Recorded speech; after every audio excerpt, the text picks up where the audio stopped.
Oi, tudo bom? Meu nome é Marcelo, sou responsável pelos laboratórios do Cefep e eu vou falar um pouquinho hoje das etapas do desenvolvimento embrionário.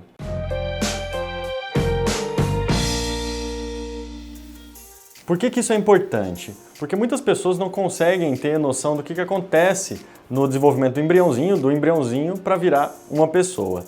O desenvolvimento do embriãozinho no laboratório ele acontece em até 7 dias de desenvolvimento somente. Então a gente não consegue observar no laboratório o desenvolvimento desse embriãozinho se tornando uma criança ou um feto, né? Mas ainda assim, esse começo do desenvolvimento embrionário ele é muito importante. E é por isso que a gente tem um cuidado muito grande nesse momento, né? O laboratório ele tem que estar todo preparado, tem que ter equipamentos específicos e o embriãozinho ele tem que estar num local onde ele tenha os meios necessários para o desenvolvimento dele, que ele esteja num local propício ao desenvolvimento do embrião.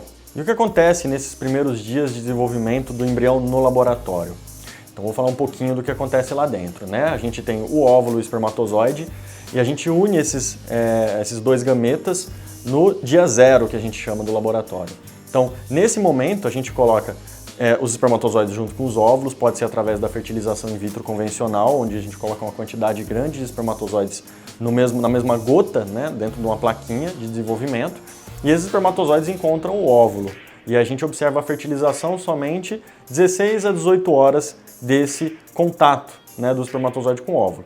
Ou a gente utiliza a ICSI, que é a injeção do espermatozoide. Então a gente pega um espermatozoide e coloca diretamente dentro do óvulo.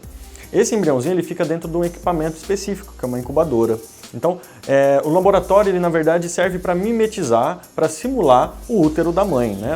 Todo o trato reprodutor feminino. E então, no laboratório, a gente pega esse espermatozoide, une com o óvulo, e depois, no dia seguinte, que a gente chama de dia 1, a gente observa se esse óvulo foi fertilizado e se a gente tem, então, um pré-embriãozinho, um embriãozinho aí em potencial.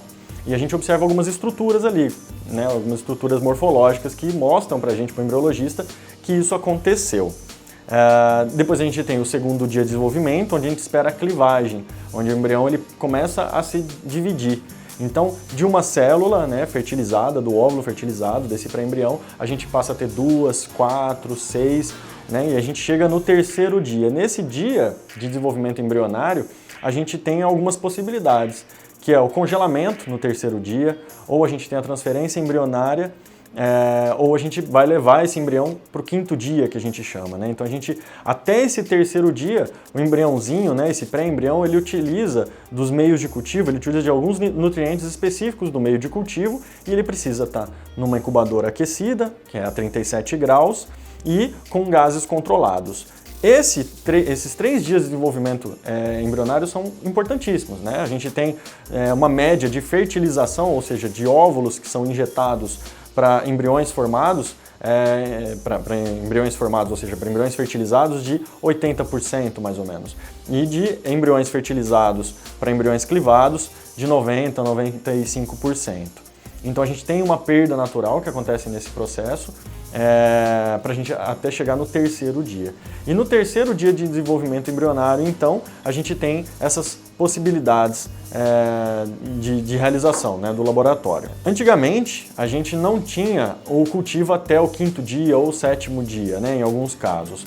Por quê? Porque é importante também controlar, dentro dessa incubadora, o oxigênio. Então as incubadoras no passado, a gente utilizava incubadoras que não faziam esse tipo de controle.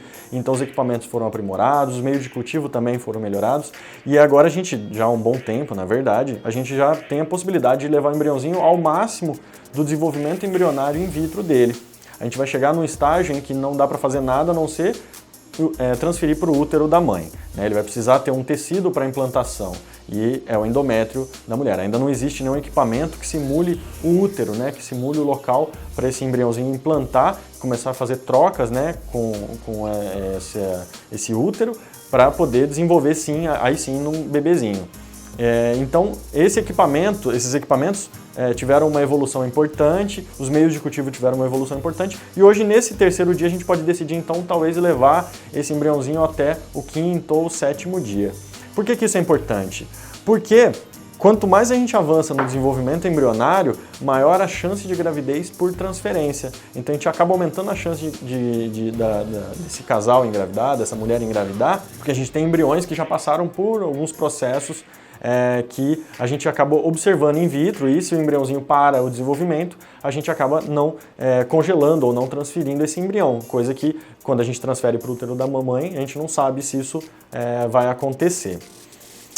Então, essa proposta acontece em alguns momentos, quando a gente tem, por exemplo, muitos embriões. Então a gente evita ter vários embriões e várias transferências. A gente pode deixar esse embriãozinho desenvolver e chegar até o estágio de blastocisto que a gente chega. Então, nesse momento, do 3º ao 7º dia, ele utiliza outros nutrientes do meio de cultivo, então o meio de cultivo ele precisa ser diferente, e ele também precisa de um controle dos gases, um controle de oxigênio dessas incubadoras que são mais específicas. No 5º dia, normalmente a gente espera que ele esteja no estágio de blastocisto. Ele ainda é um amontoado de células, né? Então a gente tem até o 3º dia estágio de clivagem, a gente espera aí umas 16 células. E no 4º dia, 5º dia, ele continua a sua divisão, né? Isso que a gente espera, vira uma mórula, que a gente chama, que é um compactado de células. Essa mórula, ela começa a se diferenciar em blastocisto, então ela tem uma cavitação, abre-se um espaço, né, dentro dessas células, e a gente tem a diferenciação em massa celular interna, que é o que vai dar origem ao bebezinho, e o trofectoderma, que vai dar origem à placenta.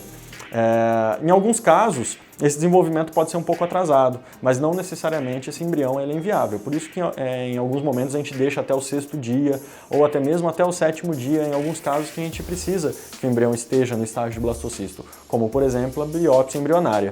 A biópsia embrionária a gente precisa de um momento específico do desenvolvimento do embrião para a gente tirar um pouquinho dessas células do trofectoderma para poder mandar para análise genética.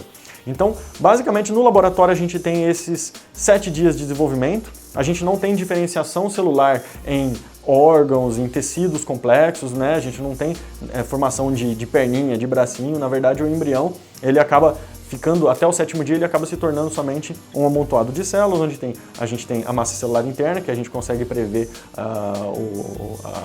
aquela quantidade de células que vai dar origem ao bebê, e o trofectoderma. Então espero ter tirado algumas dúvidas. Nós temos também alguns materiais, como o infográfico, nós temos textos no blog que falam também sobre esses momentos de desenvolvimento embrionário, D3, D5, e a gente também fica à disposição para tirar as dúvidas. Se vocês quiserem tirar alguma dúvida específica, podem colocar nos comentários.